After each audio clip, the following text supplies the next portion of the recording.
আসসালামু আলাইকুম সবাইকে বিসিএস ফাউন্ডার্সের পক্ষ থেকে মঙ্গলবারের প্রথম আলোতে স্বাগতম। আজকে ২ ডিসেম্বর ২০২৫ আমরা পড়ব প্রথম আলো।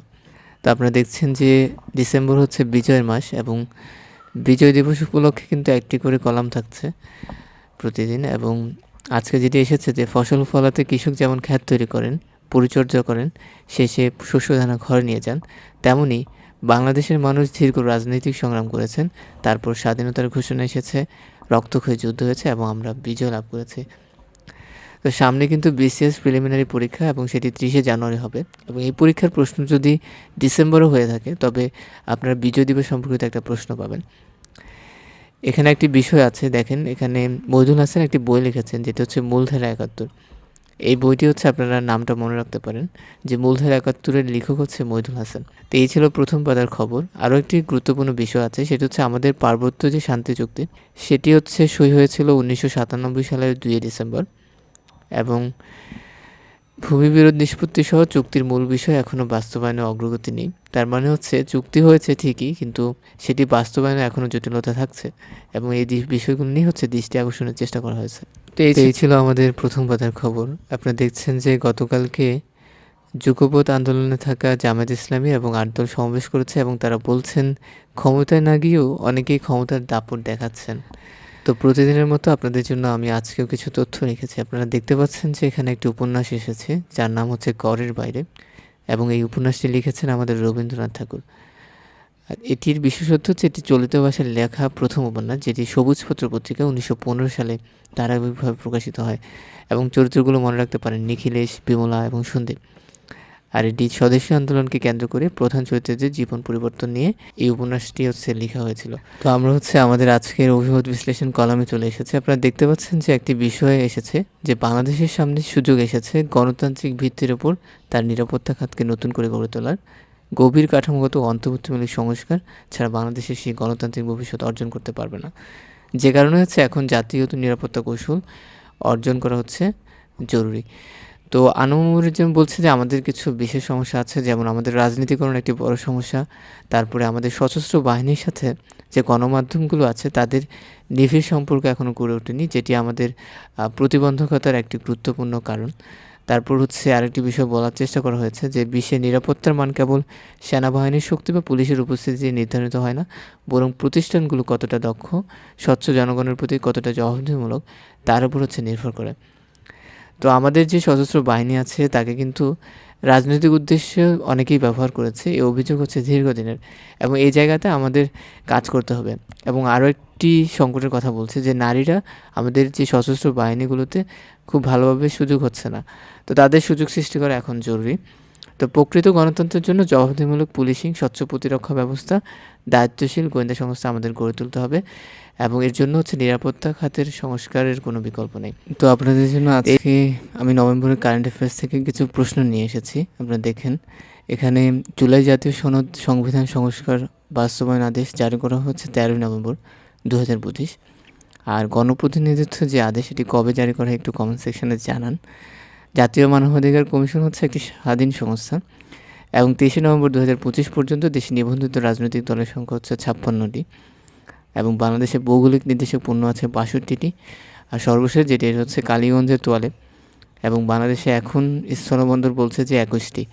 ঠিক আছে, আর পয়রা কিন্তু কোনো স্থলবন্দর নেই, ঠিক আছে পয়রাতে, এটা একটু মনে রাখবেন। তারপর আপনারা দেখছেন যে আমাদের দেশে নিবন্ধিত চা বাগানের সংখ্যা কতটি, একটা কমেন্ট সেকশনে জানান। তো এই তথ্যগুলি ইম্পর্ট্যান্ট রেখে হচ্ছে আপনাদের জন্য রাখা।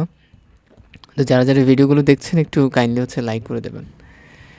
তারপর হচ্ছে আপনারা দেখতে পাচ্ছেন এখানে আরও একটি বিষয় এসেছে, সেটা হচ্ছে নবায়নযোগ্য জ্বালানি থেকে বিদ্যুৎ উৎপাদনে নিয়োজিত ১৫০টি কোম্পানির ওপর জরিপ চালিয়েছে সিপিডি। নবায়নযোগ্য জ্বালানি হচ্ছে ওই ধরনের জ্বালানি যেটি আপনার কখনো শেষ হবে না, যেমন হচ্ছে বায়ু দিয়ে যখন হচ্ছে বিদ্যুৎ তৈরি করা হয় এই ধরনের জ্বালানিকে বলা হয় নবায়নযোগ্য জ্বালানি। আর হচ্ছে অনবায়নযোগ্য যেটা পুড়িয়ে যায়, যেমন হচ্ছে আপনার কয়লা, তারপর আমাদের প্রাকৃতিক গ্যাস। ঠিক আছে, তো এখন বিষয় হচ্ছে এমনভাবে বিল করার চেষ্টা করা হচ্ছে যেন হচ্ছে আমরা আমাদের যে ফিউচার জেনারেশন তাদের যে ভবিষ্যৎ সেটাও যেন সুরক্ষিত থাকে। তো বাংলাদেশের অর্থনৈতিক সমীক্ষা ২০২৫ কিন্তু প্রকাশিত হয়ে গেছে এবং বাংলাদেশে বর্তমান জনসংখ্যা কত একটু কমেন্ট সেকশনে জানান। আর জনসংখ্যা বৃদ্ধির হার হচ্ছে 1.12% এবং প্রতি ঘনত্বে হচ্ছে ১১৭১ জন সম্ভবত। প্রত্যাশিত গড় আয়ুষ্কাল হচ্ছে ৭২.৩ বছর। দারিদ্র্যের হার হচ্ছে ১৮.৭%। আর চরম দারিদ্র্যের হার হচ্ছে কত একটু কমেন্ট সেকশনে জানান। সাক্ষরতার হার কত এটা একটু কমেন্ট সেকশনে জানান। তো আপনারা দেখছেন যে রিসেন্টলি জাতিসংঘ একটি বিষয়ে অনুমোদন দিয়েছে, সেটা হচ্ছে গাজায় বোর্ড অফ পিস এবং ইন্টারন্যাশনাল স্ট্যাবিলাইজেশন ফোর্স হচ্ছে গঠন করা হবে। আর বাকি যে তথ্যগুলো আছে এগুলো আমরা অনেকবার আলোচনা করেছি। তো আপনারা দেখতে পারেন যে ২১শে নভেম্বর আমাদের দেশে 5.7 মাত্রার ভূমিকম্প অনুভূত হয়। তো আমরা হচ্ছে আমাদের আজকের মতামত কলামে চলে এসেছি। আপনারা দেখছেন রাজনৈতিক সহিংসতা ও খুন আইনশৃঙ্খলার উন্নতিতে দৃঢ় পদক্ষেপ চাই। তো গত সরকারের আমলে আমাদের পুলিশ প্রশাসন কিন্তু ব্যাপকভাবে ক্ষতিগ্রস্ত হয়েছে এবং আমরা মনে করেছিলাম যখন নতুন সরকার আসবে তারা হচ্ছে পুলিশ এবং হচ্ছে দুর্নীতি দমন কমিশনকে একটি কার্যকর প্রতিষ্ঠানে রূপান্তরিত করবে। তো এই বিষয়গুলো নিয়ে বিভিন্ন সমস্যার প্রস্তাবনা এসেছে, কিন্তু এখন দেখা যাচ্ছে রাজনৈতিক দলগুলো এখানে অনেক প্রেশার দেওয়ার চেষ্টা করছে এবং একটা শক্তি চেষ্টা করছে যে আগের যে ব্যবস্থা সেটা যেন অক্ষুণ্ণ থাকে। তো এই বিষয়গুলো নিয়ে বিশ্লেষকরা অনেক বিষয় বলেছেন। রাজনৈতিক সহিংসতা, সংগঠিত অপরাধ নিয়ন্ত্রণে সরকার ও আইনশৃঙ্খলা রক্ষাকারী বাহিনী নেওয়া পদক্ষেপগুলো এখন যেন জোরালো ও দৃশ্যমান নয়। আগামী ফেব্রুয়ারি অনুষ্ঠিত নির্বাচনের আগে যে কোনো মূল্যে আইনশৃঙ্খলা পরিস্থিতির উন্নতি করতে হবে। এই রকম অবনতি চলতে থাকলে নির্বাচন পরিবেশে তার নেতিবাচক প্রভাব পড়তে পারে। নির্বাচন সামনে রেখে আইনশৃঙ্খলা পরিস্থিতির উন্নতির বিষয়টিকে সরকারের সর্বোচ্চ গুরুত্ব দিতে হবে। তো এই ছিল কলাম। আর এরপর আপনারা দেখছেন এখানে খালেদা জিয়ার অসুস্থতা ও তারেকের ফেরা নিয়ে বিতর্ক। জাহিদুর রহমানের কলাম, আমি পড়ব না। আপনারা দেখছেন ট্রাম্পের ব্যবস্থা ভাঙার রাজনীতির আড়ালে কি। তো যুক্তরাষ্ট্রের প্রেসিডেন্ট ডোনাল্ড ট্রাম্পের কাছে দুর্নীতি হয়তো স্বাভাবিক জীবনযাপনের অংশ। এই কলামে ট্রাম্পের ব্যাপক সমালোচনা করার চেষ্টা করা হয়েছে। তো তার প্রথম মেয়াদে যুক্তরাষ্ট্র আন্তর্জাতিক রাজনীতি অনেকটা অস্থির হয়ে পড়েছিল। এখন মনে হচ্ছে তিনি শুধু রাজনীতিই নয়, গণতান্ত্রিক প্রতিষ্ঠান ও নিয়মভিত্তিক বৈশ্বিক ব্যবস্থাকে দুর্বল করে দিতে চাইছেন। সোভিয়েত যুগের নেতারা হলে হয়তো তার এই কৌশল দেখে অবাক হওয়ার পাশাপাশি মুগ্ধ হতেন। তো ট্রাম্প ও তার ঘনিষ্ঠ গোষ্ঠীর অস্বচ্ছ অর্থনৈতিক কর্মকাণ্ড একসময় ভয়াবহ ঝুঁকি হয়ে উঠতে পারে। তো এখানে আরেকটা বিষয় দেখতে পাচ্ছেন যে বিএসটিআই হচ্ছে বাংলাদেশ স্ট্যান্ডার্ড টেস্টিং ইনস্টিটিউশন এবং এটি ১৯৮৫ সালে গঠিত হয়। এরা আমাদের মূলত বিভিন্ন যে খাবার বা পণ্যগুলো বাজারে আসে তাদের অনুমোদন দিয়ে থাকে। তো সামাজিক শক্তিকেই পণ্যের প্রত্যয়নের কাজে লাগানো যায়। যে মানুষরা খাবেন তারাই সেই খাবারের মান যাচাই করবেন। যে কৃষক শহরে পণ্য বিক্রি করবেন তিনি এই সামাজিক প্রত্যয়ন গ্রহণ করবেন। যারা ভিডিওগুলো দেখছেন অবশ্যই লাইক করবেন। তো রিসেন্টলি বলছে যে ঢাকায় যারা ভবন নির্মাণ করবে সেটার খরচ বাড়তে পারে। জমি ব্যবহার ও ইমারত নির্মাণ ফি কয়েকগুণ পর্যন্ত বাড়তে পারে। এতে সরকারের রাজস্ব বাড়লেও বেসরকারি খাতে নেতিবাচক প্রভাবের আশঙ্কা। তো বিশ্বের সবচেয়ে বড় রেস্তোরাঁ কি জানেন? এটি যুক্তরাষ্ট্রের ম্যাকডোনাল্ড এবং এটি বিশ্বের সবচেয়ে বড় তালিকায় শীর্ষে অবস্থান করছে ম্যাকডোনাল্ডস।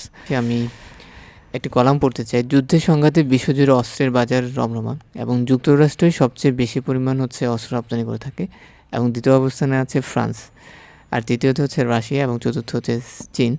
তো যুক্তরাষ্ট্র সমরাস্ত্র বিক্রিতে শীর্ষ থাকা ৩ প্রতিষ্ঠান হলো লকহিড মার্টিন, নর্থরপ গ্রুপম্যান এবং জেনারেল ডাইনামিক্স। ঠিক আছে, এই ৩টা প্রতিষ্ঠান সবচেয়ে বেশি অস্ত্র রপ্তানি করে থাকে এবং বিশ্বের সবচেয়ে বড় ১০০ অস্ত্র উৎপাদনকারী প্রতিষ্ঠান গত বছর রেকর্ড ৬৭,৯০০ কোটি টাকা মার্কিন ডলার আয় করেছে। দ্বিরাষ্ট্রভিত্তিক সমাধানে জোর পোপ লিও চতুর্দশের। তো পোপ লিও চতুর্দশ বর্তমান যিনি পোপ হিসেবে আছেন, তিনি বলছেন যে ইসরায়েল ফিলিস্তিন সংঘাত সমাধানে দ্বিরাষ্ট্রভিত্তিক সমাধানের উপর জোর দিতে হবে। তবে এটি একমাত্র সমাধান যা দুপক্ষের মধ্যে ন্যায় বিচার নিশ্চিত করতে পারে। তো আমরা আমাদের আজকের শেষ পাতায় চলে এসেছি। আপনারা দেখছেন যে সুন্দরবনের সবচেয়ে গুরুত্বপূর্ণ আকর্ষণ রয়্যাল বেঙ্গল টাইগার এবং এই হাঁসটা এখন বিলুপ্তির পথে এবং এটি সুন্দরবনের কচিখালের কাছে ছিটাকটকা খালে পুরুষ সুন্দরী হাঁসকে ছবি দেখতে পাচ্ছেন এবং এটি খুব কমই আছে পৃথিবীতে। তো আপনাদেরকে আরেকটা তথ্য দিতে চাই, সেটা একটা অর্গানাইজেশন আছে IUCN, international union for conservation of nature, যারা আপনার এই প্রাকৃতিক যে সম্পদগুলো আছে এগুলো সংরক্ষণে কাজ করে থাকে এবং এটি কত সালে প্রতিষ্ঠিত হয়েছিল একটু কমেন্ট সেকশানে জানান।